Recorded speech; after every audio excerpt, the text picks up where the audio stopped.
equity, mate. I will say this about investing. Everything you do learn is cumulative. What I learned at 20 is useful.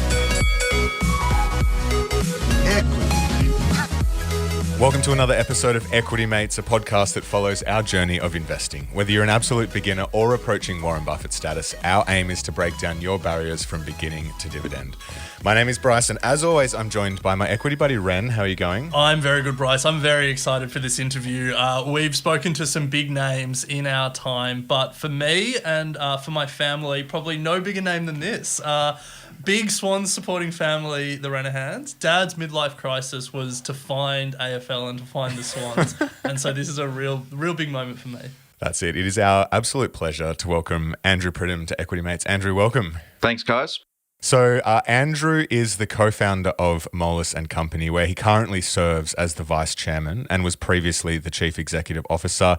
The reason Alec is excited is because he is also the chairman of the AFL club Sydney Swans and has just released his book, What Matters: Secrets of Great Leaders, Business Builders and Professional Investors. So we're going to be unpacking all of that over the next 40 minutes or so, and we can't wait. So let's crack in. Yeah, and Andrew, I promise it's not all going to be Swans chat because you've had a pretty incredible career before the Swans, and we really want to unpack that to start with. But at the very start, we want to go all the way back to the beginning. We like to start these interviews by hearing the story of someone's first investment. We generally find there's a good lesson or a good story that comes out of it. So to kick us off today, can you tell us the story of your very first investment? Very first, well, that's a long time ago. I don't know what it would have been. My first investment. Maybe the first one you remember then. The first, well, I can't remember it. Look, I think my first investment of substance probably was my first house, which I remember buying for, I think, $225,000. It was a freestanding house with a garage in Cremorne, and I regret ever selling it. Yeah. And that was a real stretch. I was very nervous when I bought that. It was back during the recession in 1991, I think it was. You know, I've had a love affair with houses and residential ever since because I think they're great investments. No doubt. I remember my dad, he has always said if you manage to get a property, especially in the cities, never sell, because we had some down in Richmond and sold them and what could have been. But yeah. A defining point in your career, Andrew, was leaving UBS to co-found the Australian arm of Moelis. Take us back to that time. What was it like striking out on your own? How did industry receive you, and how did you go about building the arm of Moelis here in Australia? I had done it before because I left UBS in 2001, I think it was 2002, and I intended to retire. I thought that I'd had enough, and I'd joined the Sydney Swans board so we can get onto footy now. Yeah. and I thought this is going to be great. I'll just retire and do some footy stuff. I love footy.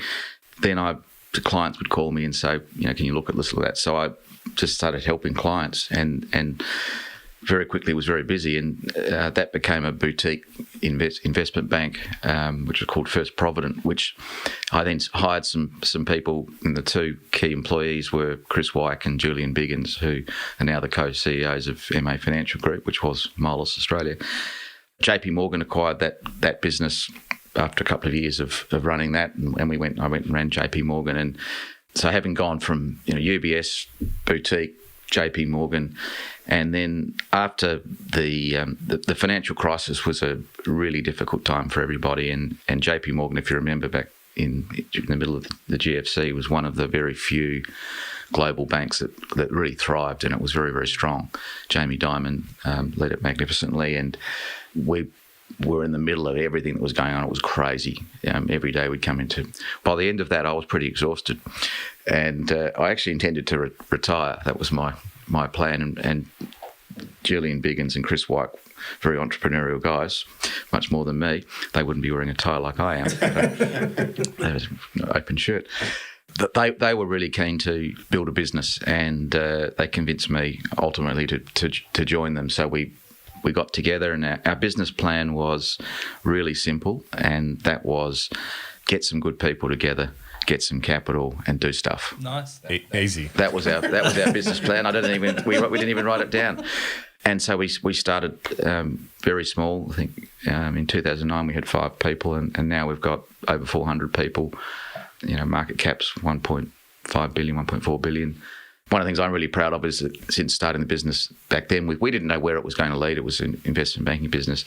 We've delivered shareholders 35% per annum compound return for 12 years, which is, so if you invested $100,000 when we started, it's now worth $10 million. Wow. So we're pretty proud of that. It's snakes and ladders building a business, just like investment, and you go slowly up the ladder and quickly down the snakes, and over a year that happens, over many years that happens, as long as you're getting better every year. That's the exciting bit. So you've had a few cracks at retirement and none of them have stuck. So I'm excited to see the next step and the step after that. You've just mentioned some of the investment banks you've worked for, some of the biggest in the world, JP Morgan, UBS, Moelis. What have you learned from that experience? And we'll unpack a lot of it when we talk about the book. But just, high level, what are some of the big learnings? Look, I think global investment banks, they serve a pretty important role in terms of capital formation in the world. I think one of the things I'd say is that the big global banks are all very similar. They're different, but they're similar. And a Swiss culture, I guess, of a UBS and a JP Morgan, which is a very American culture, they're different, but they're the same. And they've got many great aspects to them. They're great organisations, and they do a lot of good things, a lot of good people. I think the difficult parts about it, and ultimately what drove me not to want to work in those environments, was more self-determination, if you like, because you're very much at the whim of people in whether it's in New York or London or Hong Kong, and you get caught up in all that bureaucracy. And Ken Moelis, who's our business partner, who founded Moelis Company, he used to run UBS, and he's an inspirational guy. And his joke about partnering with us is Australians are unownable, and by that he means that we're Australians. I think by character, we're free spirits. We don't like to be told, particularly by Americans or English or anybody, what to do. We like to do things the way we want to do them, and by and large, Australians do things really, really well. And that's the big difference in what we are now as an Australian-owned business versus a division of a conglomerate global financial services beast. You started at UBS. You just mentioned Ken Moelis was ex-UBS. The Barrenjoey guys, I'm pretty sure they're ex-UBS as well. Yeah. Is there something in the water at UBS? Breeding ground. I don't know. Look, in Australia, I joined UBS. It was really my first proper job, if you like, in banking back in, 1998, and it was a tiny, it started its evolution into, becoming a market leader was pretty interesting. It's had a lot of great people go through it. I mean, the Barrenjoey guys, and you've got Chris Mackay, who's one of the Magellan founders. There's a pretty good alumni unbelievable. Come out of it. So I think that happens in organisations, footy clubs happens. You get just some success comes through, and success breeds success. And if you're around good people, people tend to get better, and they become more successful. So I think that there's a bit of a network. I mean, sure we all hate each other, but no, we don't. We actually don't. We just pretend we do. But yeah, there's a lot of guys around from UBS. Andrew, we're all sort of outside observers as to what happens in these big institutional banks. What is something that you think retail investors often get wrong about the institutional side of the markets? The institutional side of the markets, I don't know what the retail investor would even want to know about the institutional side, because they probably don't need to know too much other than they're big and they do lots of stuff. I think all investors, whether it's retail or even institutional investors, and I deal with a lot of institutional investors, I think there's a general simplification and misunderstanding of how things work in the financial markets generally. And when I'm talking about investment banking, so how a mergers and acquisitions transaction, a takeover, how that actually happens. What leads a company A to buy company B? What's the process for it to happen? Why does a company raise money? Equity on the stock market. Why does it do a bond issue? How does it do it? How long does it take? What's involved? I think if you're not involved in it, in the really mechanical aspects of it, firstly, it's probably pretty boring to even care how it happens, because who cares? It just happens. but it's also very complex, and there's a lot of things that go into it, and it's not just the technical aspects of the legal side and the accounting and tax and all those sorts of things, but it's also the human aspect of it, what we call the social issues, for example, which I talk about in, give the book a plug. The social issues, it only impacts about 100% of public takeover deals, for example, and the social issues are who's going to be the CEO, who's going to be the chairman, who's going to stay on the board, who's going to be the CFO when you merge two companies where you end up with two of everything. And what I think investors generally don't understand is how that process occurs, and things aren't always as natural. I think there's a tendency for investors to have a simplified view of life that, oh yeah, it made sense, that company will buy that company and this will happen, and it's never that simple. And things that might appear to have been logical to have occurred may have taken years to have happened, and only happened by the finest of margins, because finally one of the CEOs said, all right, I'll pay me enough money and I'll leave, sort of thing. Until you've been in it and understand that human emotion drives the deal making in the markets as much as the numbers do, really. Yeah. So Andrew, in your time across investment banking, have you developed a personal investing philosophy? Absolutely, and it's been a very expensive process. Fine-tuning my investment prowess, I can tell you. Look, I think that the lessons of that I've learnt in investing are many. And what suits me, but doesn't suit everybody. I think generally my advice to people, whether it's friends or family, or often footballers want advice on money. God knows why they come to me, but they do. They also ask me how to do a talk from 60 out buddies, often commenting, do you think I'm holding the ball right now? Anyway, I digress. And Andrew is apparently taking the biggest specky at the Swans. Ever. Yeah. I'll get my phone and show you later. You can put it on your website. It's unbelievable. I think for most people is really diversification, so that they're not putting all their eggs in one basket. And I think buying a house, for example, is really important. And I genuinely believe that that's the cornerstone for most people, to invest in a house and then leverage it appropriately, and then use that leverage to go and do other things. Superannuation, all those sorts of things is important. I think finding the right people, it's more important for most people to find the right people to manage their money for them, rather than try and do it themselves. And the biggest mistake I think most people make, and I've made, I don't make it too much anymore, or at all anymore, is the old, you get a tip, someone says, look, this is great, it's like horse racing or something, this company can't lose, go and buy Bitcoin, or go and do this kind of.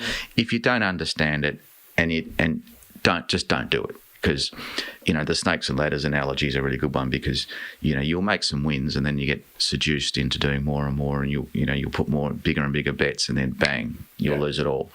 And I've done that repeatedly, and I've seen people do it repeatedly. And I think that the key is finding the right people to help you manage the money. Give it to them, and if they're doing a good job, just leave it there. Don't panic. Don't say, oh, I think the market's going to collapse tomorrow. Read an article in the newspaper, I'm going to do this.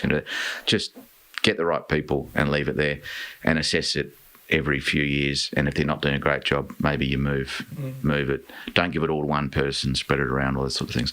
Personally, I'm a very different investor, which is, I tend to have a relatively small number of things I invest in.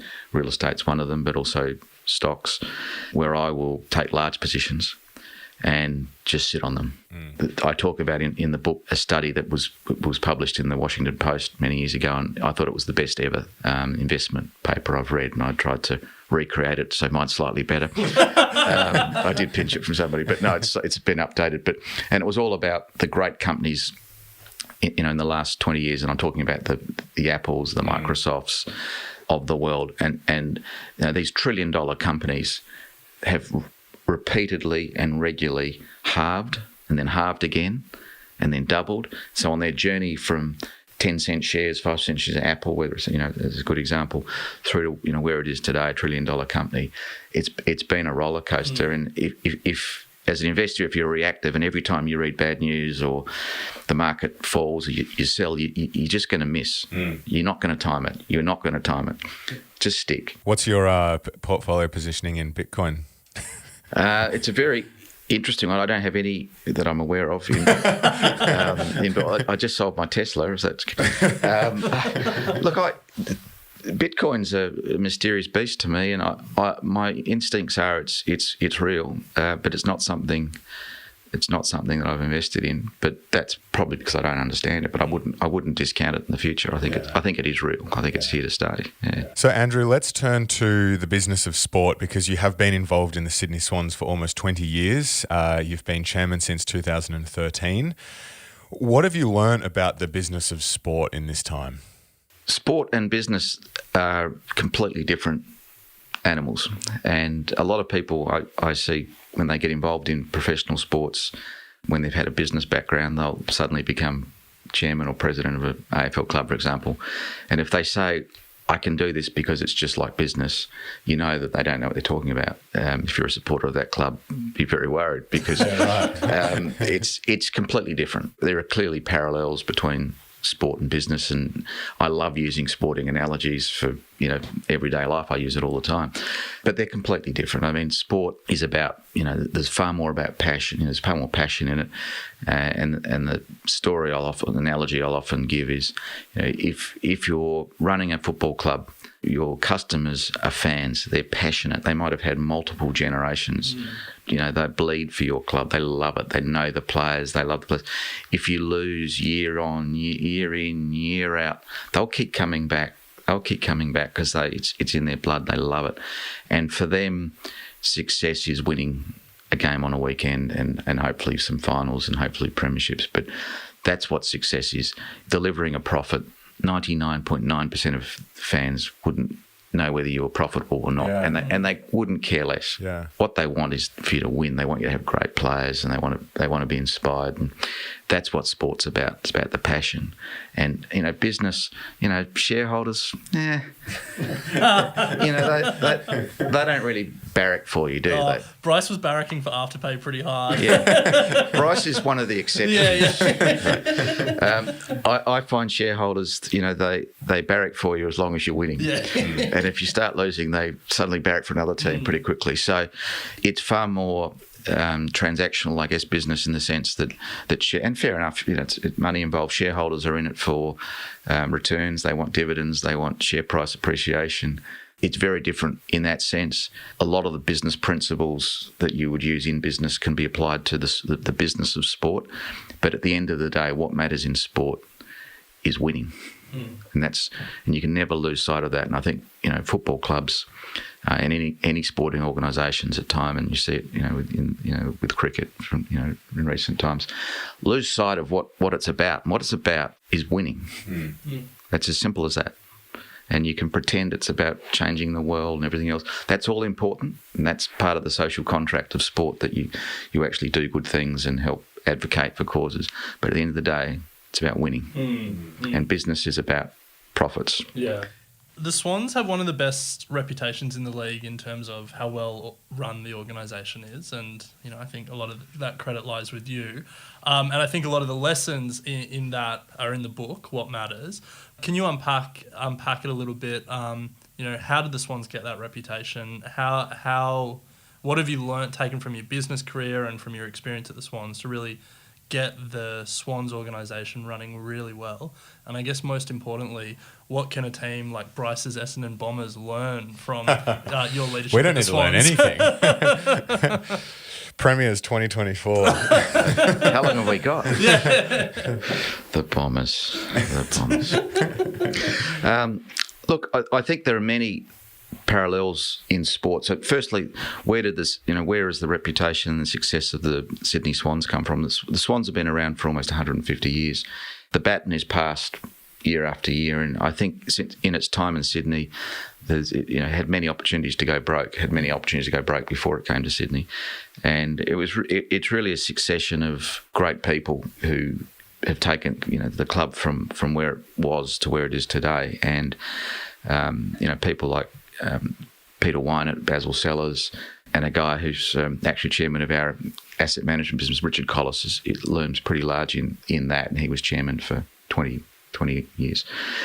I think it's about just building on success, and it's about great people, and just getting better every year and making sure that you have the right culture. And cultures, to me, is everything. The lessons I've learned in sport apply very much to business, where it's all about culture, it's about people, it's about playing people in the right position. I'm a big believer in that. Someone that's great, and I use the analogy often I use it in the book, but I use it often just because, someone's a great full forward, and they might be the greatest full forward of all times. Tony Lockett, for example. Try and play them in the back line, they'd be hopeless. Put them in the midfield, terrible. So you've got to play people in positions, and if that's how people reach their full potential. And I think the culture of the Swans, which is built up over a long period of time, is really about excellence and just having a good culture, good people, doing the right things, doing the basics, and not trying to overpromise. And I think that's something we've been pretty careful about. We don't make bold predictions. We just try and achieve gradually and get better. And well, you say bold predictions. Bryce and I make bold predictions on the show every year, and one for me is often that the Swans will win the premiership, and I'm yet to be right, but I think I will so. I'm also just imagining Tony Lockett playing in the midfield. It's quite a funny sight. Yeah. Well, I've got many plugger stories, but but playing in position is really important. It's something I've learnt in certainly have applied a lot in business. Is you can have somebody who isn't succeeding in a certain role, and if you can move them to another role which they might be more suited to, and they flourish, and that's the art of management. I think it's it is a great learning from sport, is if you can get people and allow them to play in their best position, then they can reach their full potential. You play them in the wrong position, they won't. A key part of the book is around great leadership, and in preparing for this interview, we found an example that required leadership probably like none other, at least in the AFL's recent history, which was in the midst of COVID in 2020, the AFL assembled a war cabinet, of which you were a part of. Gillan McLachlan, Eddie Maguire from Collingwood, Peter Gordon from the Bulldogs. Yep. Gil, and then Richard Goyder. Don't forget Jeff Kennett. I won't. He would not forgive that. A pretty powerful war cabinet, but I imagine a time where you had to make some really difficult decisions, and a lot of the leadership lessons that you write about in the book were really required at that moment. Can you take us into the room at that time and talk about what was required then and what it's been like over the last 18 months? Yeah, look, it was an extraordinary time, and it happened, as we all know, so quickly, and that was the amazing aspect of it, is just how quickly things unravelled in the whole business world, in society generally, and AFL was no different. We were in Melbourne, and it was the season launch. The presidents get together with the CEOs and the AFL Commission, and they have the season launch that evening, and the debate on that day was. I don't know what we were debating, something trivial in retrospect, and I was quite focused on this thing called coronavirus. I don't know if you're aware of it, but it's quite bad. And I was focused on it because I actually got involvement with University of South Australia, and if you remember, the universities were the first real industry that seemed to be hit, and everyone was saying, "Oh, the universities, it's really hurting them because of foreign students." Yeah.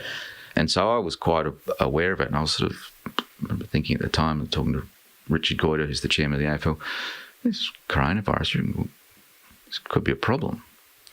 And by the time the meeting ended, the season was in turmoil. The call had come through from the Victorian government. It was turmoil. So it unravelled extremely quickly. There was no rule book. No one knew what was going to happen. And the AFL, it was just unfathomable that we couldn't play games. There couldn't be crowds. Very, very quickly, that led to a whole lot of issues which were extraordinarily serious. And I think that football being football, people probably didn't grab onto them as quickly as they could. And they were issues like, if you don't play games, what happens with membership revenue? What happens with television rights?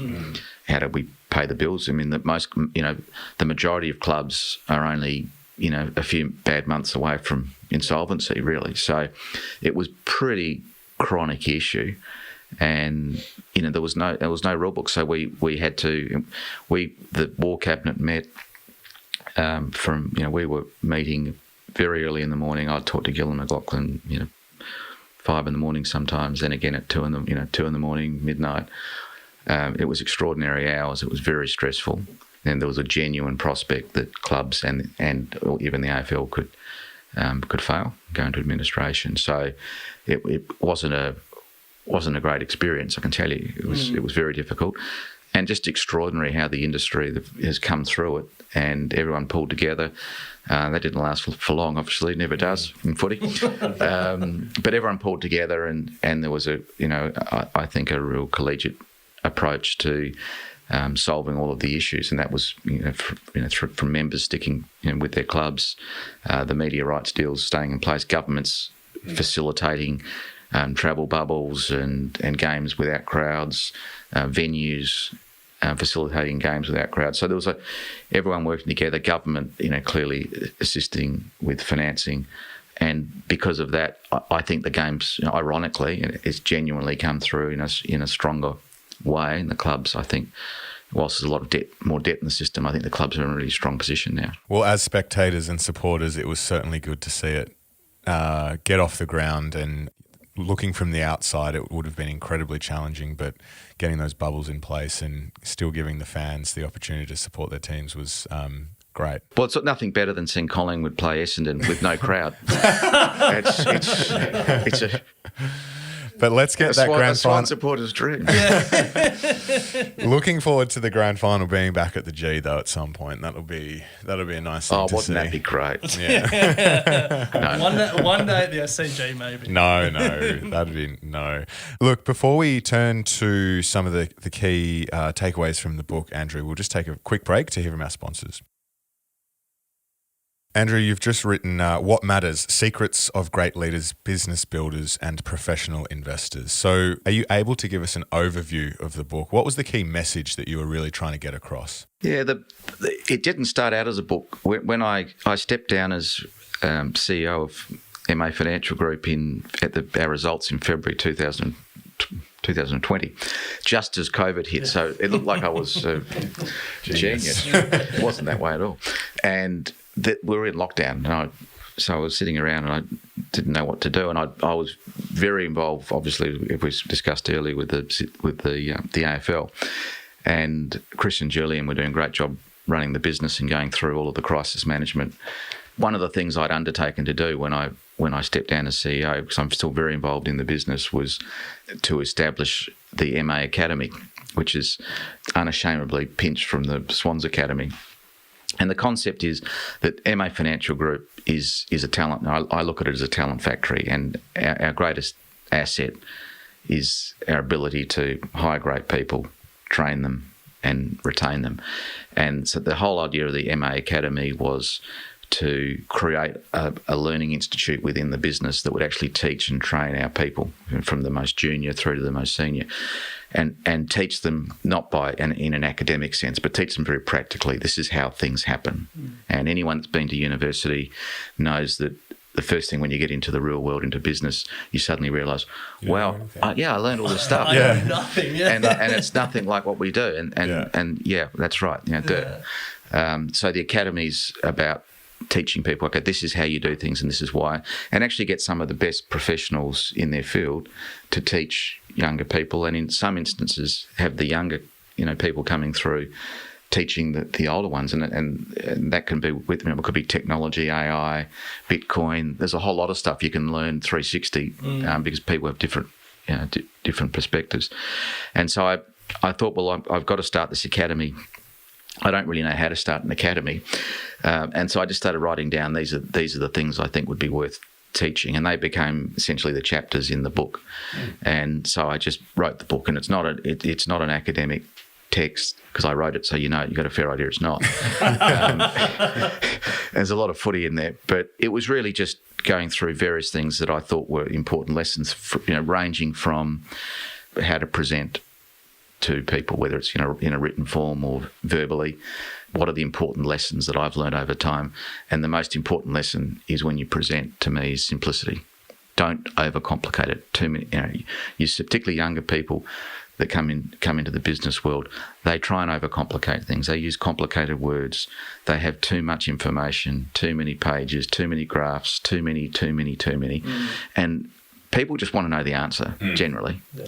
And so one of the lessons is just tell people what they want to know, tell them the answer, and then if you want to then write 100 pages of background, do it, but put it in the background. Yeah. And so those sorts of lessons, and managing people, I love managing people. I think that's something that's critically important, and particularly in banking, not many bankers are very good at managing people.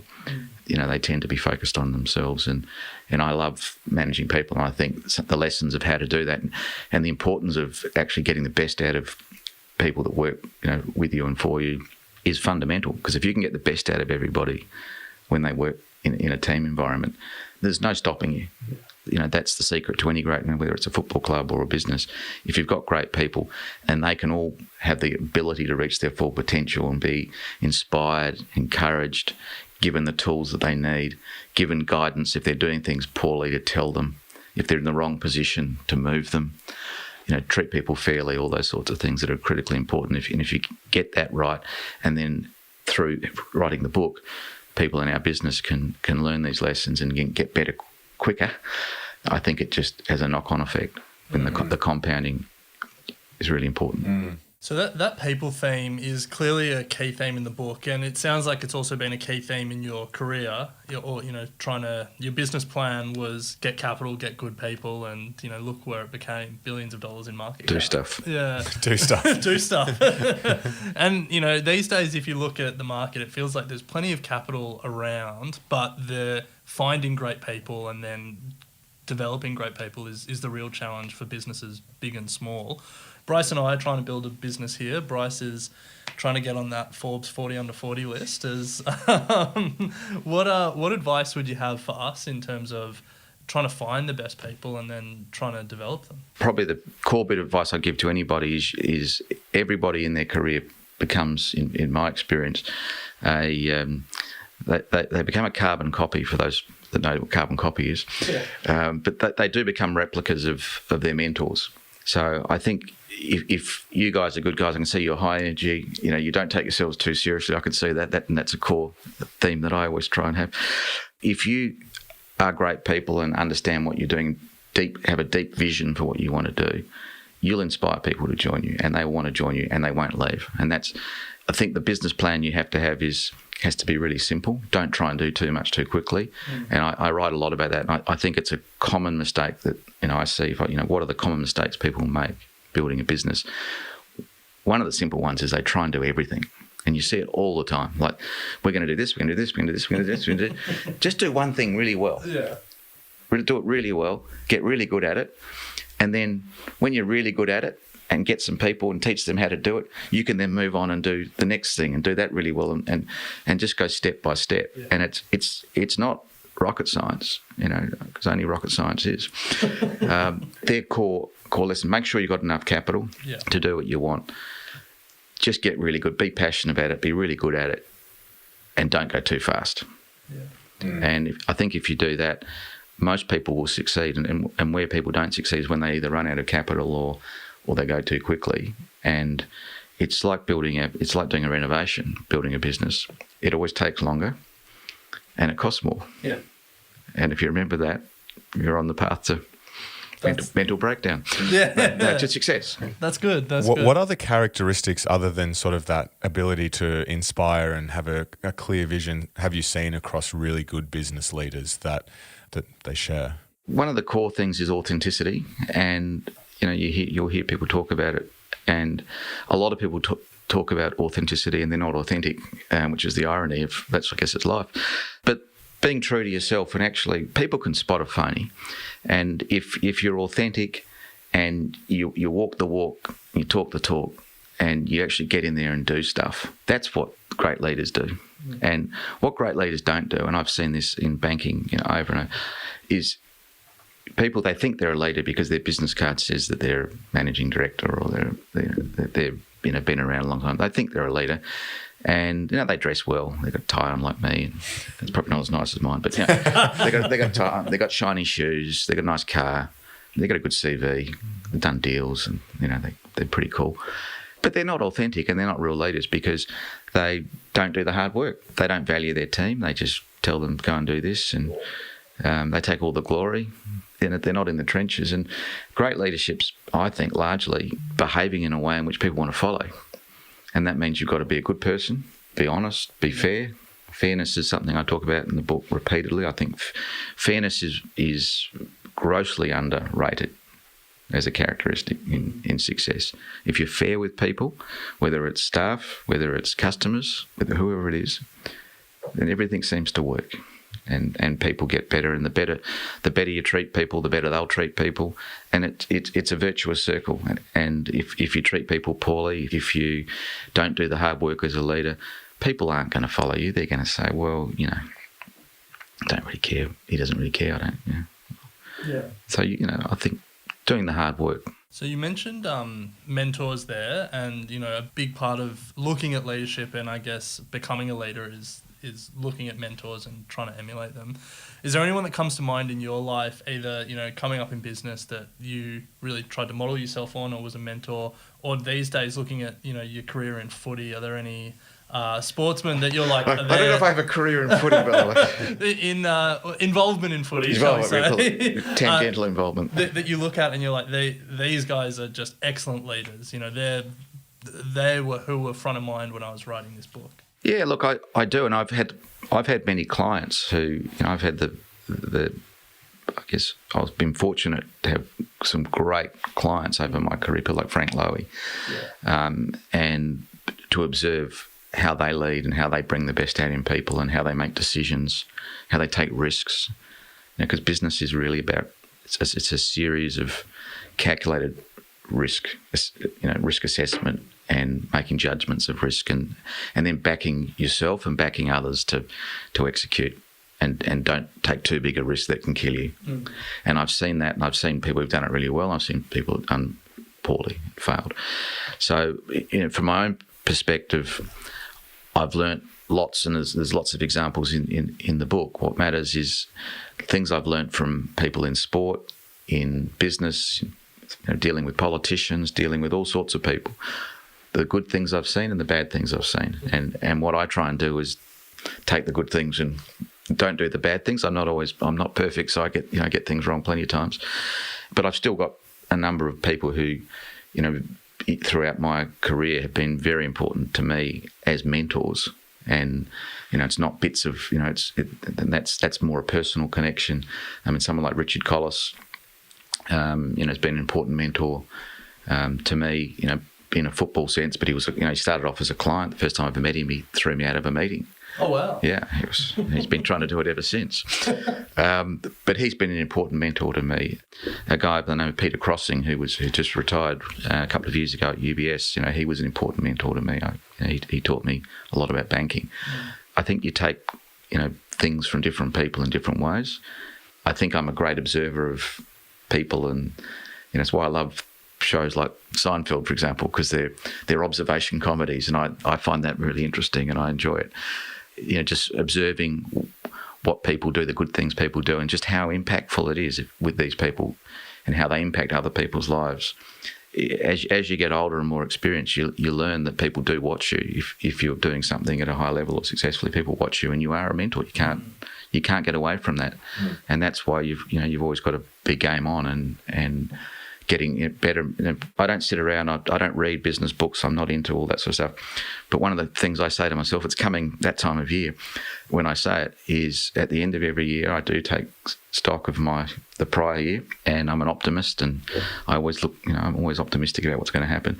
And I do say to myself, all right, we're going to a new year, I want to be better next year than I was this year. What can I do better? And I'll think about that. I'm thinking about it now, and I actively do it. And I'll think, last year I did all these good things. I'm happy with that. It's this wasn't so good, and these things I really think I can get better at. And if you can do that every year, you will get better as a person. Yeah. I think it's heartening that someone who's achieved the level of success that you have is still always looking, how they can improve and what they can do better.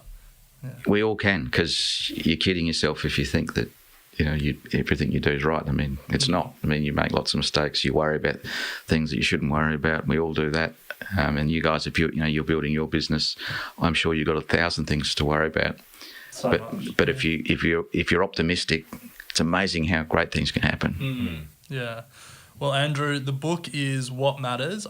Bryce, do you want to hold it up to the camera for people watching on YouTube? People can get it wherever good books are sold. Wherever that is. But look, we appreciate you taking the time, and we appreciate you putting a lot of your lessons into this book. We do like to finish with the final 3 questions. But before we do, as well as the book, if people want to follow, your work on the MA Academy, I think you have a podcast these days. The podcast with Adam writings, Spencer, yes. Where should they go to follow? Go to the MA Financial, I think it's mafinancial.com, and you'll find all the podcasts and the book and whatever other stuff is on our internet of things. Great. Nice one. Well, we'll get stuck into these final 3 questions. The first one is, do you have any books that you consider must-reads? Well, that's an easy one, isn't it? Yeah. We should say except for What Matters. Oh, right. Okay. What Great Brands Do is a book which I talk about, probably one of the more recent ones I've read. Great book about great brands and how your brand becomes the compass for decision making. And that's something I whenever I do read anything, I bother everyone at MA Financial saying, I've just read this and it's really good and we should do this. And that's pretty cool, that book. Nice one. Nice. The next one is forget valuation or anything like that, just purely on the company itself. What's the best company you've ever come across? Gosh, the best company.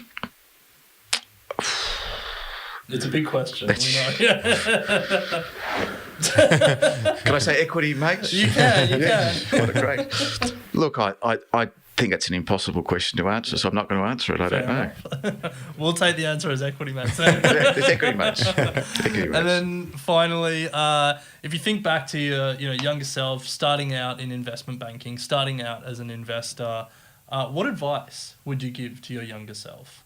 I think in terms of a younger self starting out in a career would be optimistic and don't worry too much, because I think one thing I think we all do and I observe is people get really they worry. There's a lot to worry about in the world. Worry.